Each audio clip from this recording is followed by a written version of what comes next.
कचालू बेटा कहाँ गए थे? बंदर की झोपड़ी में सो रहे थे। आलू कचालू बेटा कहाँ गए थे? दीदी, मम्मी को बता दूं, आज आप सुबह में स्कूल के बाहर गए थे।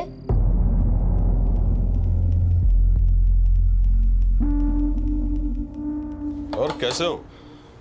बढ़िया है। क्या निरंजन, ऐसे कब तक घिसते रहेगा? सुबह नौकरी करता है, शाम को नौकरी करता है। अरे ऐसे काम करेगा बीमार पड़ जाएगा। हमें घर में खाली बैठने की आदत नहीं है। और तुम्हारा क्या है? तुम्हारा तो यहाँ घर है, तुम्हारी बीवी कमाती है, हमको अपने बीवी बच्चे सबका देखभाल करना पड़ता है। दिल्ली में हमको फ्लैट खरीदना है अपना। क्या हुआ? तू ऐसी चिंदी चिंदी नौकरियां कर कर दिल्ली में फ्लैट खरीदेगा? तू, ये दिल्ली है, यहाँ फ्लैट खरीदना इतना आसान नहीं है। मेरी बात मान, अपनी बीवी को भी काम पर लगा दे। हम तुम्हारी तरह अपनी बीवी का कमाई नहीं खाते हैं, समझ गए? और तुम्हारा क्या है? तुम्हारे तो बच्चे हैं नहीं, हमारे दो दो बच्चे हैं, कौन देखभाल करेगा उनका? हमारी बीवी काम पर जाएगी, कौन संभालेगा बच्चों को? बहुत गर्म मिजाज है तू। ये शहर ना हम जैसे लोगों को जिल्लत की रोटी खाना सिखा देता है। इसलिए कहता हूँ कि अपनी बीवी को काम पर लगा दे, समझा? ये क्या बदतमीजी है निरंजन? हाँ, तूने जिल्लत की रोटी खाना सीख लिया है ना? अब ज्यादा चपड़ चपड़ करेगा ना तो इससे भी बुरा हाल करूंगा, समझ गया? अपना काम कर।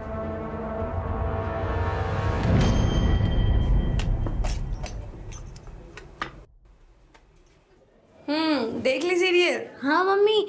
और अदिति कहाँ है? वो दूसरा शो देखने लगी क्या? नहीं मम्मी, दीदी तो पहले आ गई।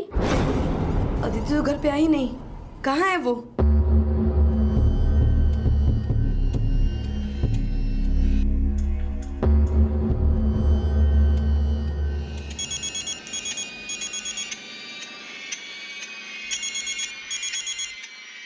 हाँ दया, बोलो। सुनिए जी, अदिति कहीं नहीं मिल रही है। क्या? वो श्रीधर के घर में टीवी देखने गई थी। पंकज लौट के आया लेकिन अदिति नहीं आई और श्रीधर भी घर पे नहीं है। अरे आस पड़ोस में पता करो, किसी और के घर में गई होगी।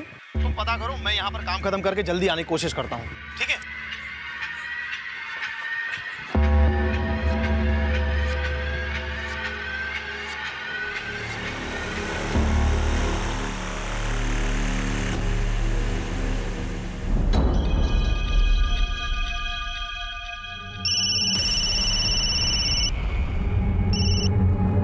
हाँ दया, हम चारों तरफ देख लिए, कहीं कुछ पता नहीं चल रहा है। हमको तो बहुत चिंता हो रहा है। आते हैं। अरे भाई, वो मेरी बेटी अदिति को देखा क्या? यही भी खेल रही थी शाम को। अरे निरंजन भाई, कौन सी दुनिया में हो? ये दिल्ली है दिल्ली, यहाँ रोज बच्चे गायब होते हैं। जल्दी पुलिस को फोन करो। हाँ।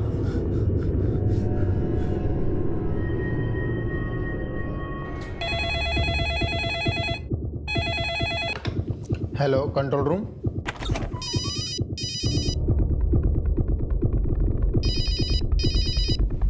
हेलो, इंस्पेक्टर गौतम मिश्रा है। आप डिटेल्स भिजवाइए, मैं दिखवाता हूँ। आई लुक इनटू इट, आप जल्दी से डिटेल्स भिजवाइए। जी। हेलो। हाँ Naveen. Yes sir. Yamuna Vihar Janata colony से एक लड़की लापता हुई है, 7 साल की है, नाम अदिति। मैं डिटेल्स भेज रहा हूँ, फौरन वहाँ पहुँचो। Okay sir.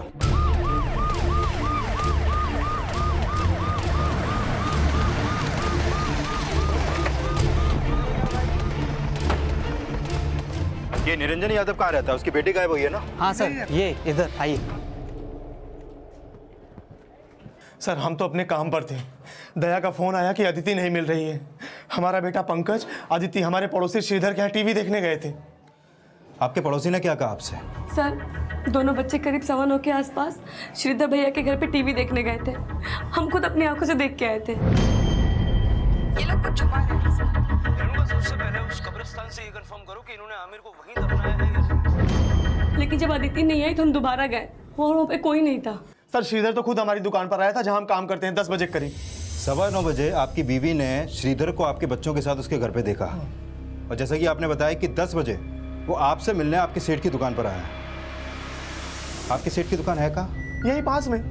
लेकिन श्रीधर तो बोल रहा है कि जब वो हमारी दुकान पर आया था तब दोनों बच्चे टीवी देख रहे थे उसके घर में। श्रीधर भैया, अदिति कहाँ है? वो आपके घर टीवी देखने आई थी पंकज के साथ। पंकज आया लेकिन अदिति नहीं आई। कहाँ पे है वो? हम तो तभी निकल गए थे वहां से और दोनों को बोल भी दिए थे कि हम बाहर जा रहे हैं और तुम लोग टीवी देख लो, तो दरवाजे की कुंडी बाहर से लगाकर घर चले जाना। क्या लगता है गुप्ता, ये श्रीधर का हाथ है क्या बच्ची के गायब होने में? कनेक्शन हो भी सकता है सर, क्योंकि बच्चे उसी के घर में टीवी देख रहे थे। ठीक है, फिलहाल बच्ची का फोटो सर्कुलेट करवाओ और आसपास पूछताछ करो। मैं पहुंच रहा हूँ। Okay sir.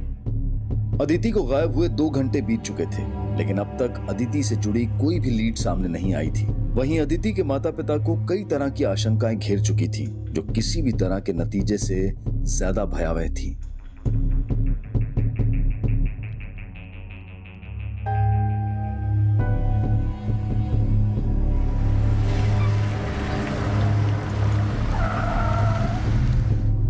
सर, यहाँ किसी ने भी अदिति को यहाँ से बाहर जाते हुए नहीं देखा है और पेट्रोलिंग टीम से भी अभी तक कोई अपडेट नहीं मिला है। मतलब किसी इनसाइडर का काम हो सकता है।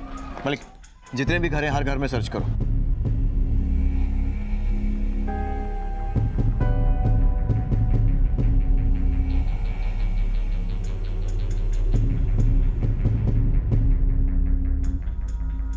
अदिति का भाई कहाँ है जो उसके साथ टीवी देखने गया था? वो तो रो रो के सो गया है अंदर। आपने कुछ पूछा उससे, कुछ बताया उसने? सर वो कह रहा है कि अदिति श्रीधर के घर से पहले ही निकल गई थी अपने घर आने के लिए। श्रीधर कहाँ रहते हैं? यही पड़ोस में।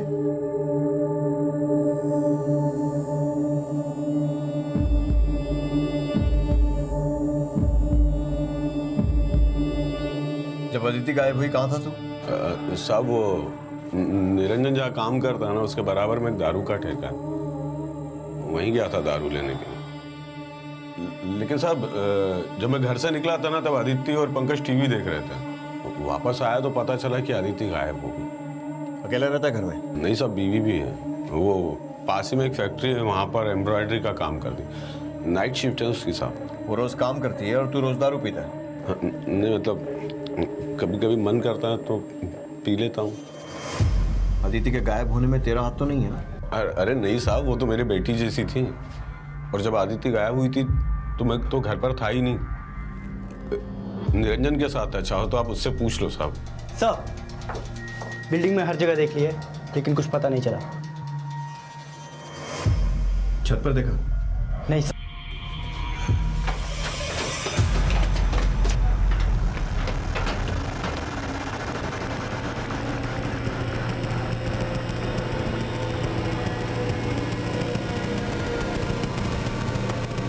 नवीन सर,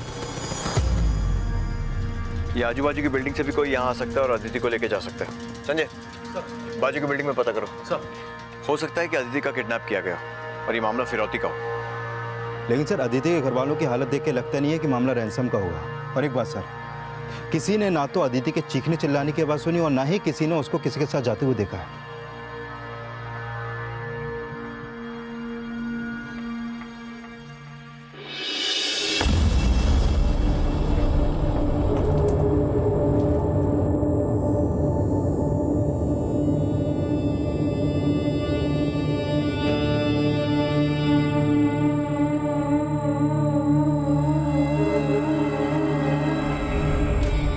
Let's go.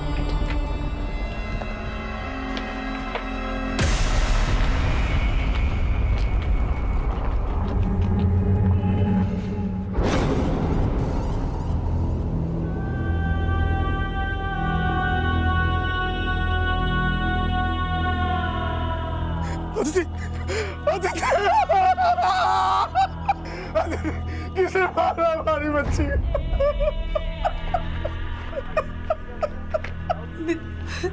अरे मुझे कोई कुछ बता क्यों नहीं रहा? कहाँ है अदिति? है अदिति, है इधर ही है। मेरी बेटी कहाँ है? नमी, लगता है कोई फुसलाकर इस बच्ची को उस छत पर लेकर आया होगा। वहाँ इसके साथ सेक्सुअल असॉल्ट किया और उसके बाद वहीं पर मार दिया और फिर घसीट कर लाकर यहाँ पर डाल दिया। अब ऐसा करने वाला इन दोनों बिल्डिंग में रहने वाला कोई भी हो सकता है। यहाँ रहने वाले हर आदमी की लिस्ट बनाओ, हो सकता है शायद किसी की इस पे पहले से बुरी नजर हो। पुलिस को लग रहा था कि अदिति के मर्डर में इनसाइडर या आउटसाइडर किसी का भी हाथ हो सकता है और अब अदिति के अड़ोस पड़ोस में रहने वाले हर इंसान की डिटेल्स ली जा रही थी।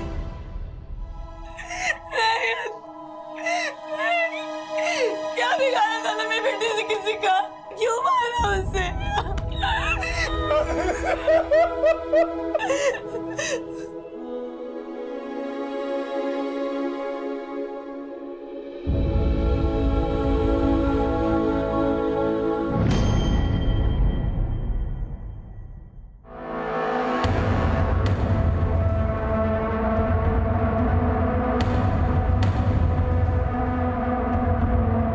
पहले तू खुद अपने फ्लैट से निकला, फिर अदिति को इशारे से बुलाया और तू ही उसे अपने साथ लेके छत पे गया, उसका रेप किया, उसे मार के फेंक दिया। नहीं सर, मेरा यकीन करो, मैंने कुछ नहीं किया, मेरा यकीन करिए सर। अदिति कल बोल रही थी पापा से कुछ बात करना है।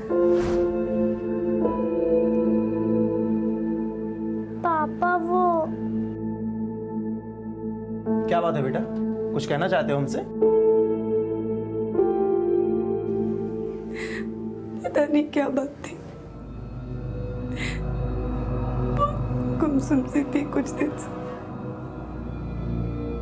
कल पंकज बोल रहा था कि स्कूल से भी कहीं बाहर गई थी। मम्मी वो आप जब हमें स्कूल छोड़ के गई थी तभी दीदी स्कूल के बाहर चले गई थी। क्या? तुमने ये बात हमको पहले क्यों नहीं बताई? हमने बात की थी उससे, लेकिन वो रोने लगी। हमें लगा आप काम से आओगे तो हम आपको सब बता देंगे, लेकिन दोनों टीवी देखने चले गए।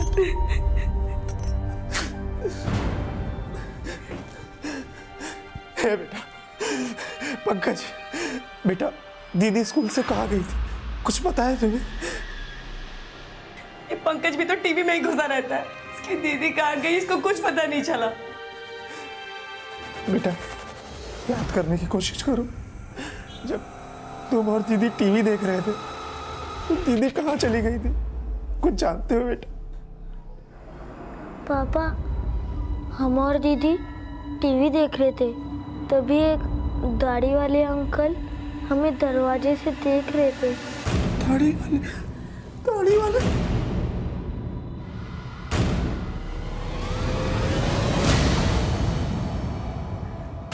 अंकल, दीदी उस दाढ़ी वाले अंकल के साथ ही गई थी।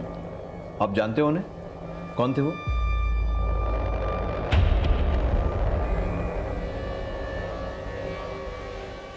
अच्छा, वो वहाँ कब आए थे?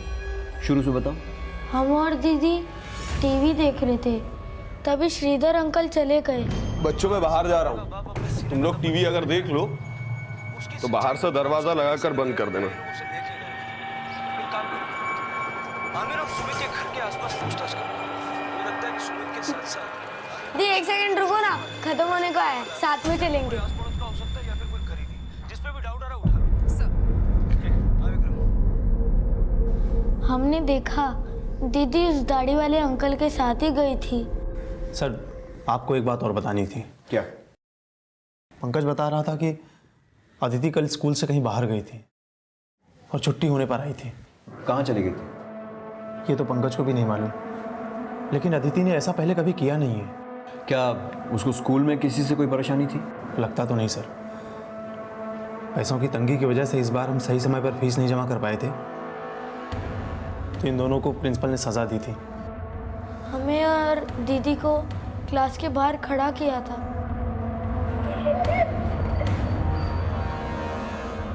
सब बच्चे हम पे हंस रहे थे। कौन से स्कूल में पढ़ते हैं दोनों?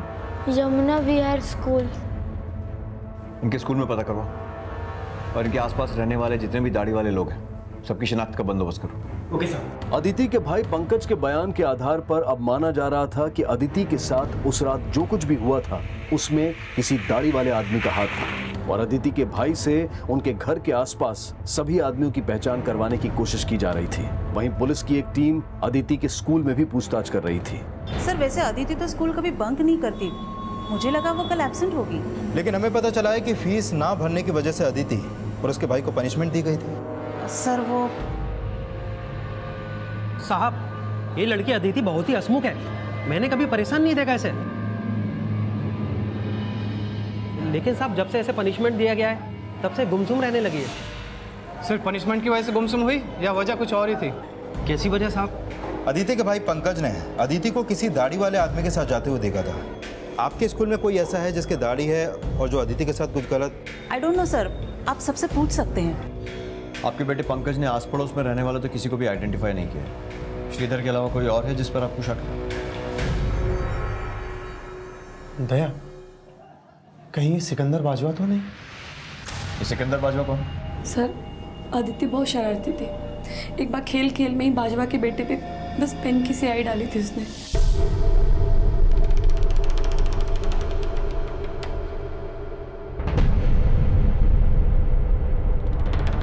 निरंजन, तेरी लड़की ने मेरे बेटे का 1000 रुपए का शर्ट खराब किया है। पैसे देने होंगे तुझे। अंकल, सोनू ने भी एक बार मेरे ऊपर इंक फेंकी थी। चुप रही चीरी मेरी, पूरी सोसाइटी को पता है तू कितनी शैतान है। अगर तेरे बाप ने इसका पैसा नहीं दिया ना तो हमारी बेटी से ठीक से बात कर। सर मैं तो कल आगरा में था, आज ही सुबह लौटा हूं। आप चाहो तो चेक करवा लो। हाँ नवीन बोलो। सर स्कूल के गेट कीपर से एक इन्फॉर्मेशन मिली है। कैसी इन्फॉर्मेशन? कल छुट्टी से पहले अदिति को एक आदमी स्कूल के बाहर छोड़ के गया था।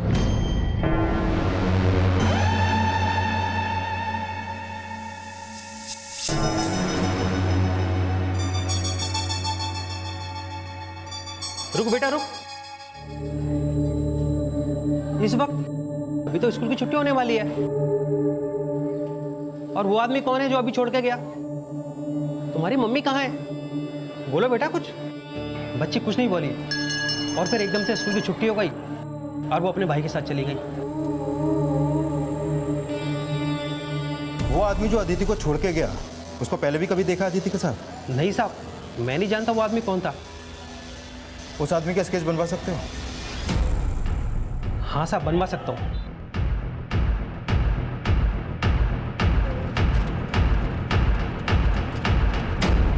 सर अदिति का पोस्टमार्टम करने वाले डॉक्टर का कॉल आया था। उनका कहना है कि अदिति की बॉडी पर सेक्सुअल असॉल्ट के कोई साइन नहीं है और उसकी बॉडी पर जो चोट के निशान है वो भी उसके मर्डर के बाद के हैं। उसका मर्डर गला काट के किया गया सर। लेकिन गुप्ता, खून के छींटे उस बिल्डिंग की छत पर थे जहां अदिति रहती थी। मतलब उसका मर्डर वहां पे करके उसे दूसरी छत पर फेंका गया, जिसकी वजह से बॉडी पर चोट के निशान आए। गुप्ता, अगर अदिति के साथ सेक्सुअल असॉल्ट नहीं हुआ है तो फिर इसके मर्डर का क्या मोटिव हो सकता है? उस बच्ची का या उसके परिवार का ऐसा कौन दुश्मन हो सकता है जो इतनी बेरहमी से एक बच्ची को मारेगा? लेकिन अदिति के भाई का कहना है कि उसने किसी दाढ़ी वाले के साथ अदिति को जाते हुए देखा था। दीदी उस दाढ़ी वाले अंकल के साथ ही गई थी। सर श्रीधर तो कुछ नहीं कबूल रहा है, तो फिर सर ऐसा कौन दाढ़ी वाला हो सकता है जिसने अदिति का मर्डर किया?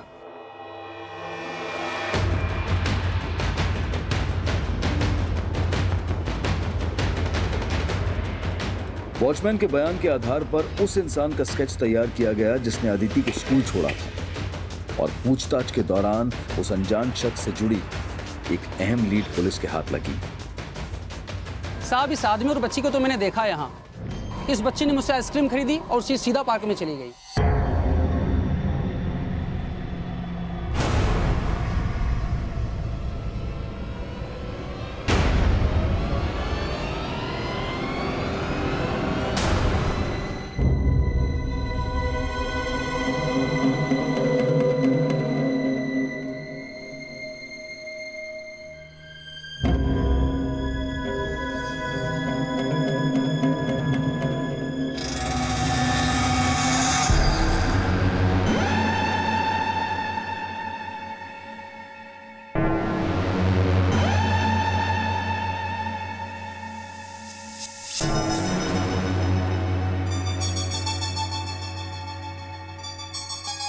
क्या टाइम रहा होगा? सर दोपहर का वक्त था। इस बच्ची और इस आदमी के बारे में कुछ और जानते हो तुम? सर इस आदमी के बारे में तो नहीं, लेकिन इस बच्ची के बारे में जानता हूँ सर। ये अक्सर जो है हमारे यहाँ आइसक्रीम खरीदने आती थी सर ये। लेकिन सर कल इसके पास 100 के कई सारे नोट थे। अरे इतने सारे पैसे कहाँ से लाई बिटिया? आपसे मतलब 10 रुपए काट के 90 रुपए वापस करो। हिसाब किताब में तो बिटिया बहुत तेज हो। पहले तो 10-10 रुपए वाली आइसक्रीम 5-5 रुपए में खा के जाती थी, दोस्तों को भी खिलाई। ये पुराने वाले 100 रुपए भी रख लो। मैं जो दोस्तों के साथ खाए थे ना वो भी रख लो और ये एक्स्ट्रा वाले भी रख लो। अरे अरे बिटिया बिटिया बिटिया बिटिया बिटिया, ये लो, हमने अपने पैसे काट लिए और ये पैसे ले लो।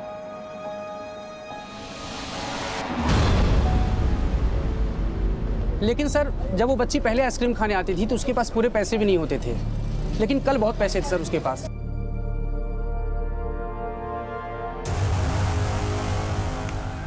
यही वो आदमी है जिसे अदिति के साथ देखा गया था स्कूल के बाहर। पहचानते हैं इसे? नहीं सर।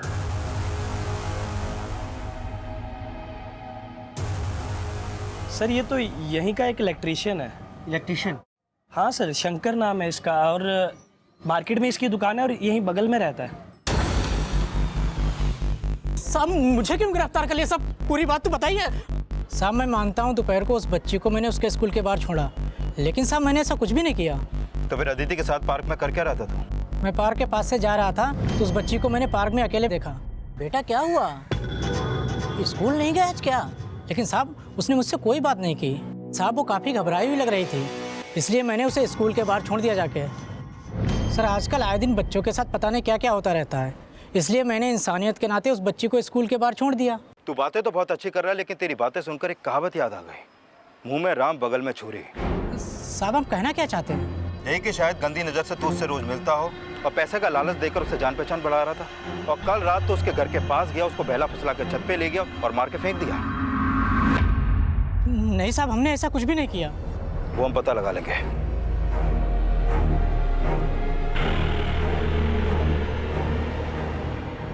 नहीं अंकल, ये वो नहीं है।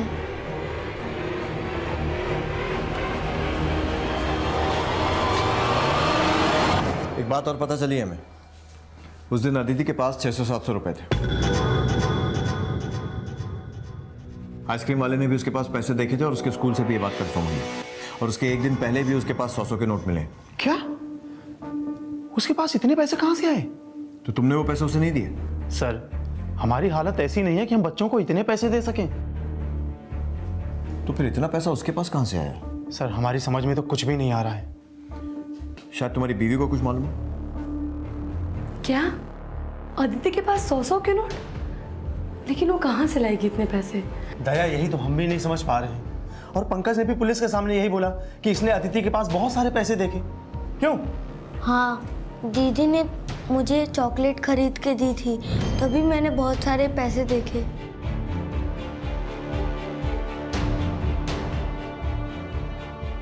दीदी, इतने सारे पैसे आपको किसने दिए? दीदी ने हमें कुछ नहीं बताया। और तूने हमें पहले क्यों नहीं बताई ये बात?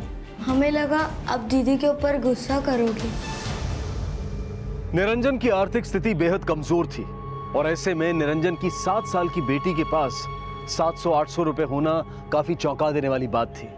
आखिर अदिति के पास इतने सारे पैसे कहां से आए? क्या आर्थिक तंगी में पली अदिति को कोई इतने पैसे देकर बहला रहा था? क्या वजह थी कि हमेशा खुश रहने वाली अदिति अपनी हत्या से 2 दिन पहले से उदास नजर आ रही थी? उसकी हत्या में उसके पास देखे गए पैसों का क्या कनेक्शन था?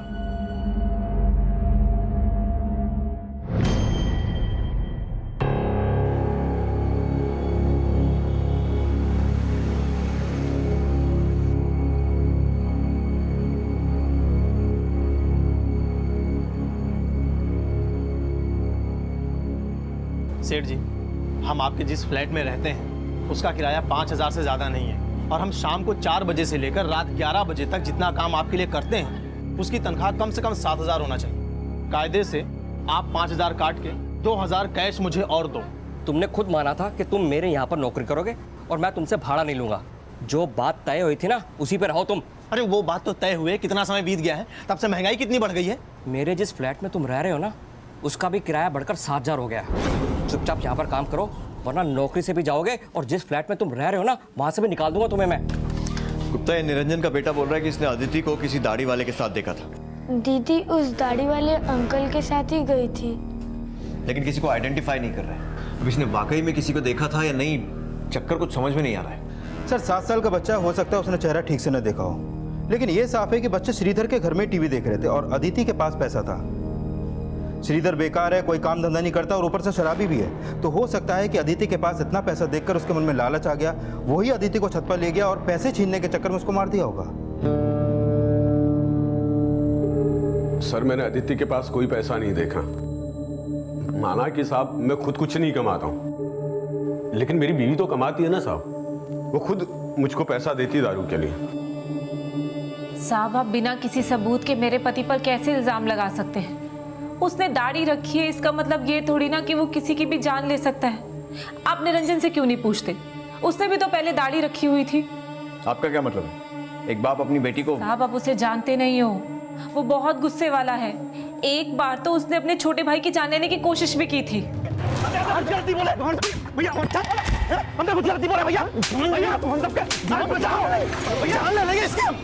तुमने अपनी बीवी के लिए हमारी जान लेने की कोशिश की, हम छोड़ेंगे नहीं तुम्हें, मार डालेंगे तुमको।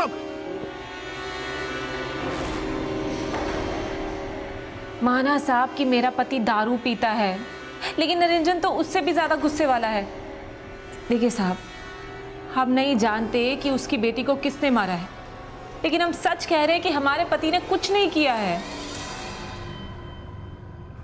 सर, हमारी और हमारे छोटे भाई की आपस में कभी नहीं बनी, और इसीलिए उसकी जान लेने की कोशिश की।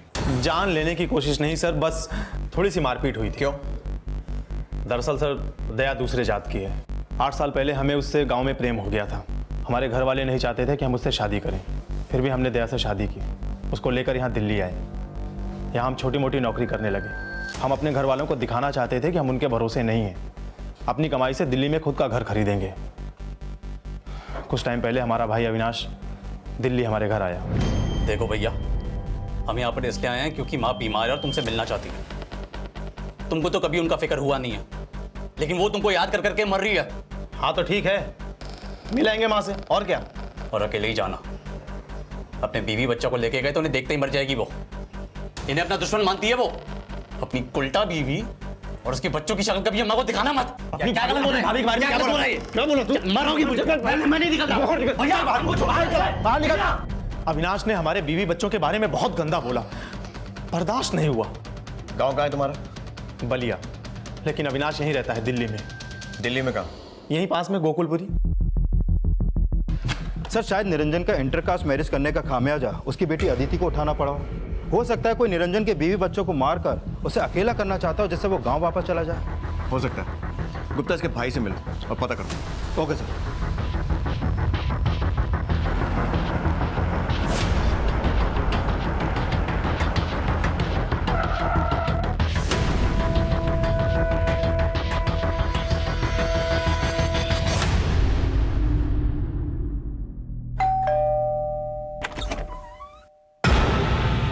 साहब, ये सच है।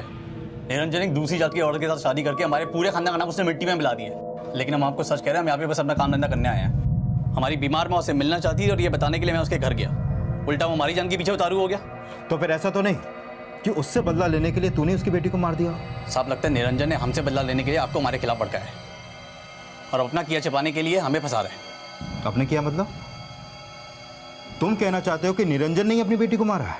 साहब देखिए, वो हमेशा से गर्म मिजाज का रहा है और अब गरीबी के कारण उसका दिमाग और भी खराब हो गया। साहब, वह गांव में अच्छी भली खेती बाड़ी करता रहा और यहाँ पैसे की मत आ जाए।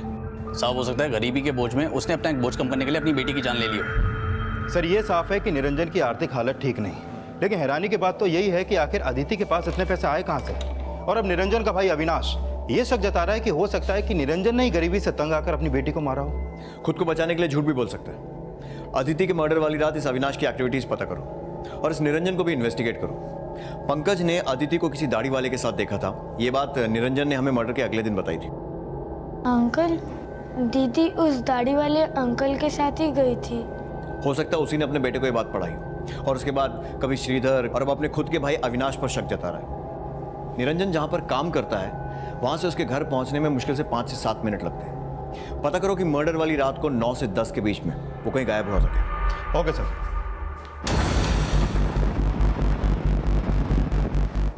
सर, मैं तो रोज़ रात को 8 बजे दुकान से निकल जाता हूँ और मेरे बाद रात 11 बजे तक निरंजन अकेला इस दुकान को संभालता है। सर, उसके अलावा यहाँ पर और कोई वर्कर भी नहीं है, इसलिए वो तो दुकान को छोड़ के जा नहीं सकता।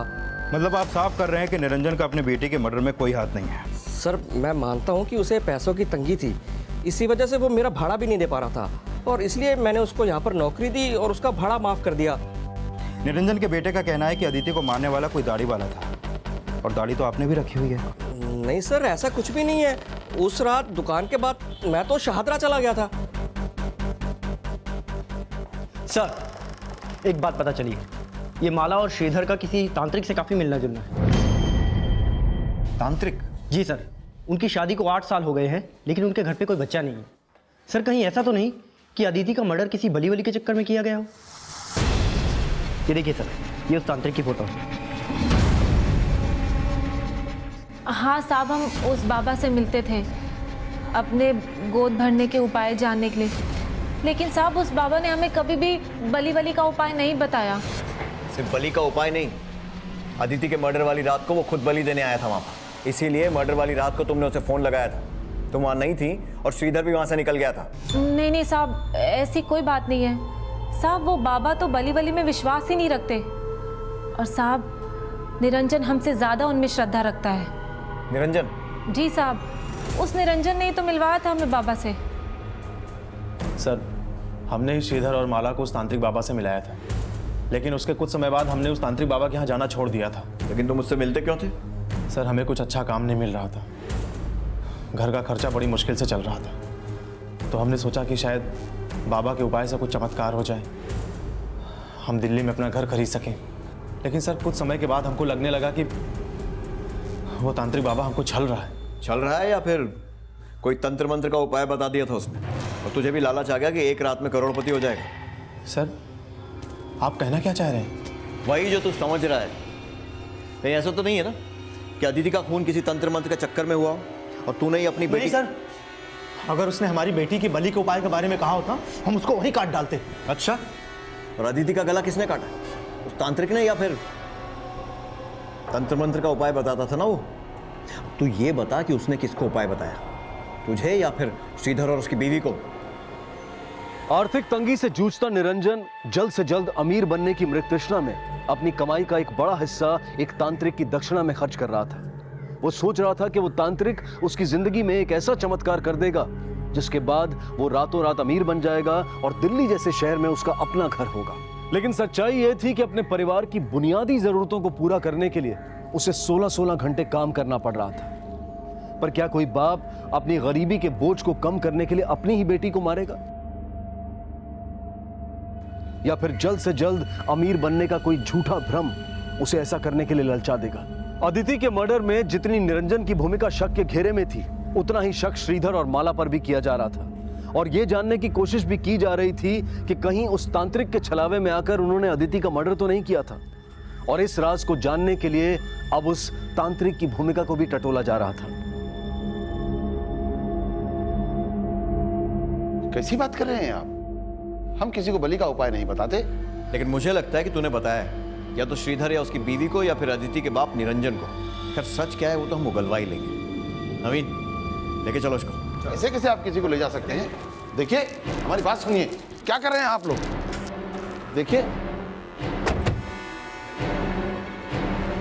तांत्रिक बाबा के साथ साथ माला, श्रीधर, निरंजन सबको टटोला जा रहा था, और अब अदिति के भाई से भी उस तांत्रिक की पहचान करवाई जा रही थी, लेकिन कुछ भी साफ नहीं हो पा रहा था। निरंजन के भाई अविनाश, पड़ोसी सिकंदर, बाजवा, सबको इन्वेस्टिगेट किया जा रहा था। और अब एक बार फिर से पुलिस ने इस पूरे केस को रिविजिट किया।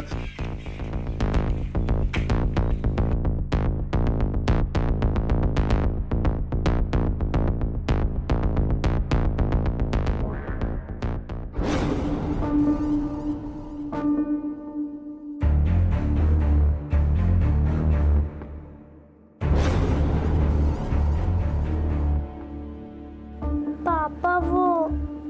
हाँ बेटा बोलो, क्या बात है?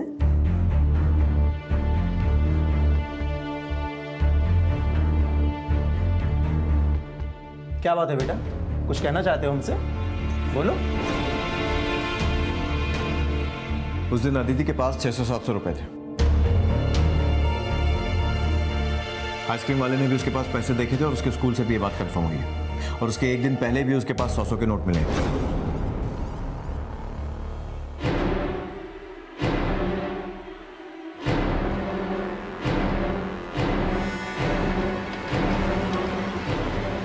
जिस एरिया में अदिति का मर्डर हुआ था, वहां के तकरीबन 400 लोगों के कॉल रिकॉर्ड्स खंगाले गए और बहुत जल्द पुलिस के हाथ एक अहम लीड लगी। ये मोहित सैनी का फोटो सर, और मोहित की फोन लोकेशन अक्सर निरंजन के घर के आसपास की रहती थी, और अदिति के मर्डर वाली रात भी मोहित सैनी का फोन वहीं पर एक्टिव था।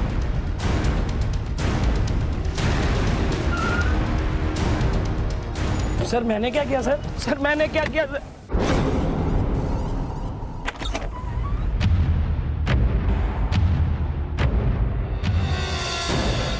अब नौटंकी करने से कोई फायदा नहीं है। मोहित सैनी ने हमें सब कुछ सच सच बता दिया है, और तुम्हारी भलाई इसी में है कि तुम भी सब सच बोल दो। हमसे बोलोगे?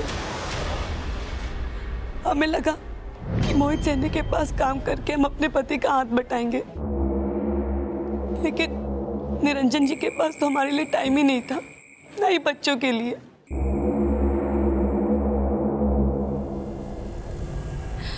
मोहित के यहाँ काम करके हमें पता ही नहीं चला कि कब हम दोनों एक दूसरे के इतने करीब आ गए। फिर एक दिन निरंजन जी हमसे बोले, बच्चों को तुम्हारी ज़रूरत है।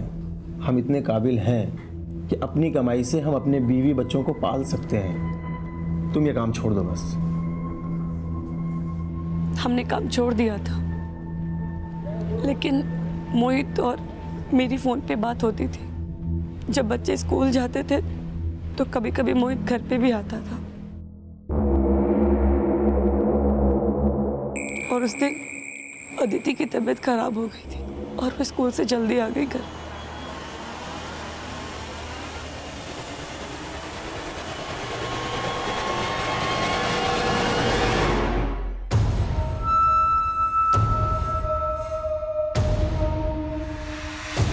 अदिति अपने पापा को कुछ ना बताए, इसीलिए हमने मोहित से पैसे लेके उसको दिए थे। वो तब तो चुप हो गई थी, लेकिन हमें लग रहा था कि कहीं वो अपने पापा को सब कुछ बता ना दे।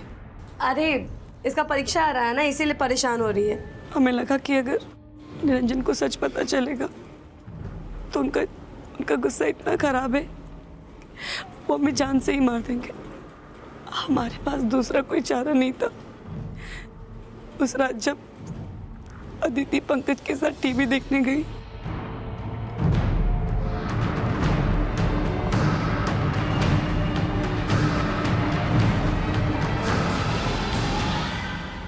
हम अदिति को बुलाने गए तो वहां श्रीधर था। जब हम थोड़ी देर बाद फिर गए तो श्रीधर वहां पे नहीं था।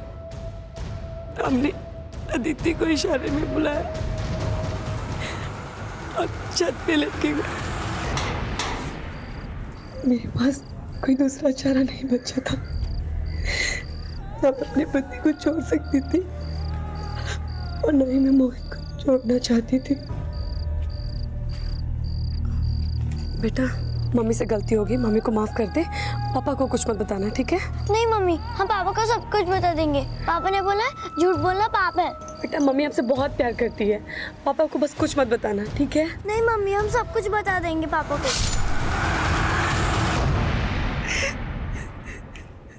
अगर तुम अदिति को श्रीधर के यहाँ से लेकर गई थी तो फिर पंकज ने ये क्यों कहा कि उसने किसी दाढ़ी वाले आदमी को देखा था? हमने बोला था उससे, हमने बोला था कि अगर वो ऐसा नहीं बोलेगा तो अदिति की तरह हम भी से छोड़ के चले जाएंगे। हमें लगा कि अगर वो ऐसा बोलेगा तो आप मान लोगे कि श्रीधर नहीं उसे अपना झूठ छुपाने के लिए अपनी बच्ची की जान ले ली।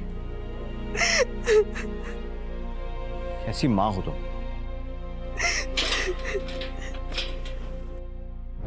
माना कि दया ना अच्छी मां बन पाई और ना ही अच्छी पत्नी, लेकिन क्या निरंजन अच्छा पिता और पति बन पाया? बड़ा काम, अपना घर और अपने बड़े बड़े सपनों को पूरा करने के लिए वो हर संघर्ष करता रहा, लेकिन अपने परिवार से दूर होता गया। उसके पास ना बच्चों के लिए वक्त था, ना बीवी के लिए, और उसके गुस्सैल स्वभाव ने उसकी बीवी के लिए वो दरवाजे भी बंद कर दिए जिसमें शायद वो अपने एक गुनाह के लिए उससे माफी मांगने की कोशिश कर सकती थी। लेकिन उसके डर ने उससे एक गुनाह को छिपाने के लिए ऐसे कई गुनाह करवा दिए जिसने पूरे परिवार को बिखेर कर रख दिया। अब मैं अनूप सोनी आपसे विदा लेता हूं। फिर मुलाकात होगी अगले एपिसोड में एक और चौंका देने वाले केस के साथ। तब तक अपना और अपने परिवार का ख्याल रखें और देखते रहें क्राइम पेट्रोल सिटी क्राइम्स। सबक एक को, सीख हम सबको। जय हिंद।